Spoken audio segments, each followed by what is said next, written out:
Ensi viikolla 30 vuotta ja mulla on tulossa synttärijuhlat, niin ajattelin vähän esitellä näitä, mitä sinne juhliin on tulossa. Osa on ulkolla, joten tässä on vaan osa. Ostettu Kirpparilta, Partikingiltä, normaalista Tigerista, vähän vaikka mistä. Tässä on tällaista kultaista lahjapaperia. Mä ajattelin vuorata tällä pöytiä ja laittaa tämän päälle kaikkia tarjontavia asioita. Kultaisia juhlavia kahvilautasia.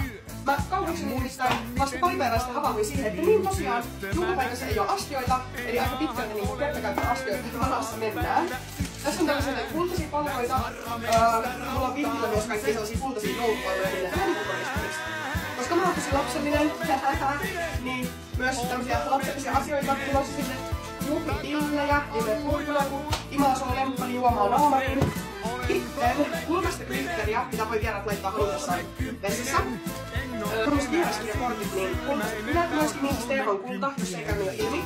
Tällaisia niin kuin alkupistelyyn kertisiä lasiasioita. Okei, tässä on nyt niin kuin ne NS-vieraskirjakortit. Tällaisia kultaisia oviverhoja. Näistä tulee vähän taustaa semmoiselle kuvauspisteelle. Sitten kultaisia viirejä, Pride-viirejä, totta kai. Sitten Love, tämmösiä, mitä noja, lautasliinoja. Lisää kultaisia kertakäyttölautasia. Joo. Näihin cocktailtikkuihin mä oon tilannut Ifolorilta sellaisia hassun hauskoja valokuvia, mihin tulee niinku naamoja.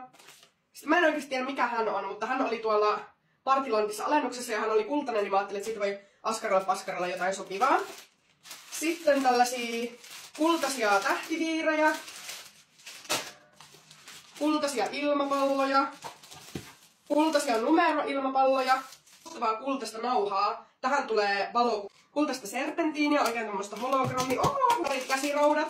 Nää tulee niinku palkinnoiksi, koska mä oon keksinyt hauskoja kilpailuita myös tietenkin. Kultaisia niin kankaita. Näitä mä hyödynnän kans kuvausseinään ja sitten pöytäliinoiksi. Nää on Kirpparilta. Oikeastaan kaikki nää. Nyt hauskat juhlat tulossa.